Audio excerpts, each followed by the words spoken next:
Hi friends, my name is Ajit Sisodia. YouTube में आपका स्वागत है।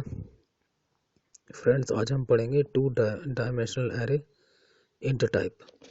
तो किस तरह से हम जब प्रोग्राम एग्जीक्यूट करते हैं, किस तरह से हम किसी एक सिंगल वेरिएबल में मल्टी वैल्यूज को स्टोर करा सकते हैं यूजिंग एरेज। ठीक है, एरे को यूज करते हैं। तो देखिए किस तरह सिंटैक्स होता है। यहाँ सिंगल वेरिएबल नम ले लिया है और उसमें मल्टी वैल्यूज को स्टोर कराएंगे। और ये 2D एरे डिक्लेरेशन है। देखिए 3 और 3, यानी कि 3 रोज हैं और 3 कॉलम्स हैं। ठीक है, पहले रोज को इंडिकेट करता है और सेकंड कॉलम्स को। तो इस तरह से हम सेकंड यानी 2D एरेज को डिक्लेयर कराते हैं।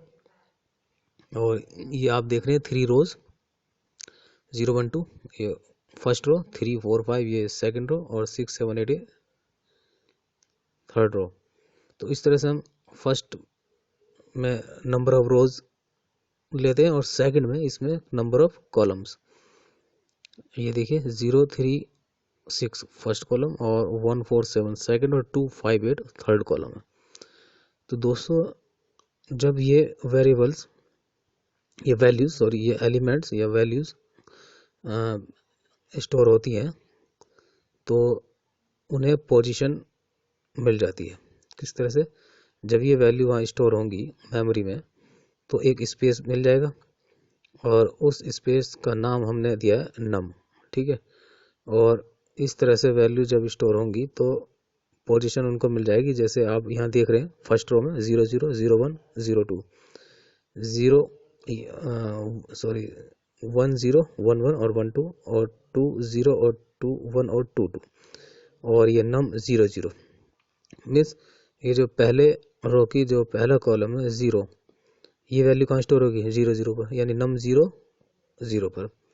और इस तरह जैसे यहाँ दिखाया जा रहा है कि 1 कहाँ स्टोर होगा नम 0 1 पर और 2 नम 0 2 पर। और इस तरह से 5 दिखाया गया है, ये 6 आप देख सकते हैं इस वाली लाइन में 7 8। तो एक इनको पोजीशंस मिल जाती हैं। तो वो पोजीशंस लगातार इनको मिलती हैं, जैसे 0 0 या 0 1। तो इन एलिमेंट को हम कंटिन्यूसली स्टोर करा सकते हैं, ऑटोमेटिकली कंटिन्यूसली स्टोर हो जाते हैं। तो यहाँ हम आई जे 2 वेरिएबल ले लेते हैं, फॉर लूप का यूज करेंगे हम। और इस तरह से ये आपने देख लिया कर्ली ब्रैकेट्स में किस तरह से इनको इनिशियलाइज कराया गया है ये वैल्यूज, 9 वैल्यूज को। ठीक है, तो ये हमने 2 लूप ले लेते हैं। फर्स्ट लूप रो के लिए चलाते हैं, यानी इसको हम आउटर लूप भी कहते हैं। इसमें नंबर ऑफ 3 रोज 3 है तो इसलिए यहाँ लेस देन 3 आएगा, क्योंकि पोजीशन 0 1 2 तक 3 कंप्लीट हो जाती है। सेकंड लूप में ये नंबर ऑफ कॉलम्स है जो उसके अकॉर्डिंग आएगा। ये कॉलम्स यानी कि इसको इनर लूप भी कहते हैं। यहाँ भी वैल्यू 3 है, कॉल्स नंबर ऑफ कॉलम्स 3 है, तो जे लेस देन 3 आएगा और जे प्लस प्लस। तो जो आउटर है आई जो हमने लिखा है रोज, ये 3 रोज को चलाएगा और हर रो में जो कॉल को चलाएगा वो जे होगा। ठीक है, इस तरह से नम आई और जे लिख देंगे। सी आउट हमें कराना है क्योंकि जो वैल्यू वहाँ स्टोर होंगी रन टाइम में वो वैल्यू को हमें डिस्प्ले कराना है। ठीक है, डिस्प्ले स्क्रीन पर। तो ये नम आई जे, तो आई अब पोजीशन के अकॉर्डिंग चलेगा। जैसे पहली रो में 0 होगा आई, तो आई की वैल्यू 0 होगी। इस तरह से जे 0 होगा और फिर 1 और फिर 2। तो इस तरह से वैल्यू चेंज होती जाएंगी। पहले फर्स्ट रो, ये देखिए यहाँ एरर शो किए, देखते हैं कहाँ एरर है। ये कॉमा लगाना हम भूल गए, इसको कॉमा लगा देते हैं और अब देखते हैं कि ये वैल्यू इस तरह से, ठीक है, डिस्प्ले इसने करा दिया है। ये हमने टैब लगाया है, तो अब ये टैब हटा देते हैं तो ये वैल्यू पास पास आ जाएंगी, इनके बीच का स्पेस हट जाए, कम हो जाएगा। और यहाँ हमने एक स्पेस दे दिया। अब आगे देखते हैं सी आउट स्लैश एन या एंड एल दोनों यूज किए जाते हैं नेक्स्ट लाइन के लिए। या तो स्लैश एन लगा दीजिए या एंड एल तो इस तरह से ये हर वैल्यू को हम इस तरह स्टोर प्रिंट करा सकते हैं। ठीक है, तो ये जब प्रोग्राम रन होता है तब ये वैल्यूज एलिमेंट जो है स्टोर हो जाते हैं एक पोजीशन पर, जिनको एक्सेस करना आसान हो जाता है और कंप्यूटर भी की जो स्पीड होती है प्रोसेसिंग वो फास्ट हो जाती है, क्योंकि वेरिएबल्स एक के बाद एक मिलते हैं। ठीक है, एक के बाद एक, उसके बाद थर्ड, इस तरह से स्टोर हो जाते हैं। अब देखिएगा इस तरह से यहाँ आई की वैल्यू जब 0 थी तो उसमें जे 0 1 2 3 या 0 1 2, ठीक है, रो इस तरह से एक रो कंप्लीट करेगा और फिर इस तरह दूसरी और तीसरी, इस तरह से ये मेमोरी में स्टोर हो जाएंगी। और यहाँ हम सी आउट कर रहे हैं, सी आउट यूज होता है C++ में वैल्यूज को डिस्प्ले कराने के लिए। तो आइए अब हम इसको दूसरे तरह से यूज करके देखते हैं। अब हम यहाँ तो हमने पहले से इनिशियलाइज करा दिया था वैल्यूज को, अब हम डिस्प्ले स्क्रीन पर कराएंगे, यानी कीबोर्ड से अब हम इनपुट लेंगे। कीबोर्ड से इनपुट लेकर हम वेरिएबल्स को, जो ये वैल्यूज हैं या डेटा या इंफॉर्मेशन कह लीजिए, वो हम स्टोर कराएंगे मेमोरी में। तो ये हमने सी इन ले लिया है। तो यहाँ सी इन C++ में इनपुट कराने के लिए होता है। ठीक है, कुछ स्ट्रीम्स होती है प्री डिफाइंड, जैसे सी इन सी आउट। ये सी इन कीबोर्ड से इनपुट लेने के लिए होता है। अब आप कीबोर्ड से इनपुट लेंगे तो हमें 9 एलिमेंट्स इसमें स्टोर कराने, 9 वैल्यूज। तो इस तरह से हमने इनको 3x3 ये स्टोर हो गया। ठीक है, इसका मतलब हो गया कोई एरर नहीं है और ना ही वार्निंग्स है, तो ये प्रोग्राम हमारा सही है। तो वैल्यूज हमने सेव कर दिया। आइए चेक कर लेते हैं हम कि ये जो वैल्यू हम वहाँ सेव कर रहे हैं, ये जो एरे की जो 9 वैल्यूज है 2D एरे, वो सेव हो रही है या नहीं। अगर वो सेव हो रही है तो वहाँ से हम दोबारा वैल्यू लेकर आएंगे उनकी पोजीशन के अकॉर्डिंग और उसको डिस्प्ले कराएंगे। तो अब ये 9 वैल्यूज आप कीबोर्ड से टाइप करेंगे और वो जब प्रोग्राम रन होगा तो उस समय ये जब आप टाइप करेंगे वैल्यू तो वो स्टोर हो जाएंगी। जब आप 9 वैल्यूज को टाइप कर देते हैं और उसके बाद एंटर करते हैं तो वैल्यूज अपनी पोजीशन पर स्टोर हो जाती है। तो ऑटोमेटिकली पोजीशन 0 से स्टार्ट होती है। ठीक है, रो हो या कॉलम हो 0 से स्टार्ट होगा। इस तरह से यहाँ भी 2 लूप ले लेते हैं, क्योंकि हमें 3x3 के ऑर्डर में हमें कराना है। ठीक है, और यहाँ सी आउट ले लेते हैं। जैसे कि आपको बताया, सी आउट का मतलब होता है कि जो वैल्यू पहले से आपने जो वैल्यू स्टोर करा रहे हैं उनको स्टोर की हुई वैल्यू को आपको डिस्प्ले कराना है।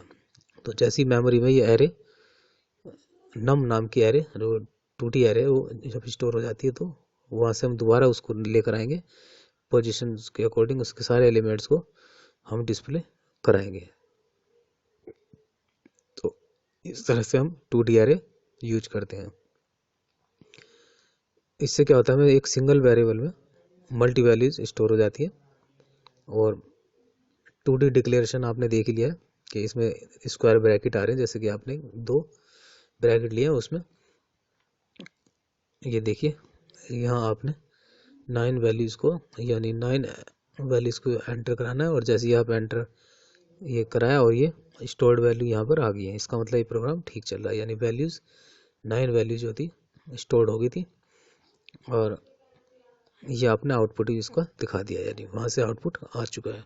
तो इस तरह से ये समझ लीजिए कि आपने मैट्रिक्स, जैसे मैथमेटिक्स में मैट्रिक्स पढ़ते थे, तो उसी तरह से, ठीक उसी तरह से यहाँ आप यूज कर सकते हैं। उसको समझ के यहाँ देख सकते हैं समझते हैं। इस तरह से ये 3x3 का ऑर्डर, आप चाहे तो 2 रोज और 5 कॉलम्स ले सकते हैं, या है ना 8 रोज और 3 कॉलम्स, यहाँ पे डिपेंड करता है। मैंने यहाँ 3x3 का डायमेंशन लिया, 3x3 यानी 3 नंबर ऑफ रोज 3 और नंबर ऑफ कॉलम्स 3। तो इस तरह से भी आप स्टोर करा सकते हैं। ये नहीं कि आपने एक कैसे भी आप इसको टाइप कर सकते हैं, लेकिन होगा ही वही 3x3। ठीक है, या 83। ये वैल्यूज आप स्टोर कराने के लिए इनपुट ले रहे हैं, इनपुट कर रहे हैं कीबोर्ड से, इस तरह भी करा सकते हैं। ठीक है, आप चाहे इस तरह से लिख दीजिए, लेकिन स्टोर वो उसी तरह से होगा, 9 वैल्यूज स्टोर होंगी। ये यहाँ आउटपुट हो गया। तो आई होप कि आप समझ गए होंगे कि 2D एरे क्या होती है ना। तो पिछले वीडियो में आप पढ़ा था सिंगल 1D एरे, ये 2D एरेज हो जाएगी। तो इसका डिक्लेरेशन आपको बता दिया गया किस तरह से आप इसको यूज कर सकते हैं, और आपको बता दिया है कि एक सिंगल वेरिएबल में हम मल्टी वैल्यू को स्टोर कराते हैं एरे को यूज करते हैं। और मेमोरी में जब रन टाइम मेमोरी होती है, वहाँ पर एक स्पेस आपको मिल जाता है, एक जगह मिल जाती है, ठीक है। तो वो एक लोकेशन मिल जाएगी जहाँ वो सेव होगी एरे, और उसका नाम आपने नम दे दिया है, और वहाँ ये जो वैल्यूज हैं एक स्टोर हो जाती है एक स्पेसिफिक पोजीशन के साथ, है ना। उनको एक पोजीशन मिल जाती है, बस उन्हीं पोजीशन को हमें यूज करना है, और पोजीशन को और उनकी वैल्यू को हमें प्रोग्राम में दोबारा डिस्प्ले कराना है, या उनको यूज कर सकते हैं प्रोग्राम के दौरान। कभी हो सकता है कुछ वैल्यू को आप ऐड करें या सब्ट्रैक्ट करें, कुछ भी यूज कर सकते हैं। सेल्स पर प्रोग्राम बनाएं या बड़े बड़े प्रोजेक्ट बनाएंगे तो ये वैल्यू इस तरह स्टोर हो जाएंगी मेमोरी में, और वहाँ से इनको लिया जाएगा पोजीशन के अकॉर्डिंग। जैसे आपको यहाँ दिखाया गया था कि भाई 0 पर 0 स्टोर होगा, और 01 पोजीशन पर 1 स्टोर हो गया, और 02 पोजीशन पर 2 स्टोर हो गया। इस तरह से आपको यहाँ एग्जाम्पल भी दिया गया है, num 00, num 01 और num, आप चाहे तो num 00 अगर डायरेक्ट लिखते हैं तो वहाँ से 0 प्रिंट करा दिया जाएगा, और अगर आप num 01 लिखते हैं तो 1 प्रिंट हो जाएगा। इनको एक एक करके भी आप प्रिंट करा सकते हैं, पर हमें यहाँ सब सीखना है कि फॉर लूप में कैसे हम सभी वैल्यूज को प्रिंट करा सकते हैं। तो इस तरह से ये एरेज आपको समझ में आ गई होंगी। तो दोस्तों, अभी तक आपने अगर हमें सब्सक्राइब नहीं किया है तो आज ही हमें सब्सक्राइब कीजिएगा, ताकि जो भी नया वीडियो हम बनाए तो आपको आप तक पहुंचाएं, नोटिफिकेशन आपको मिल जाए और आपको अच्छी हेल्प मिल जाए।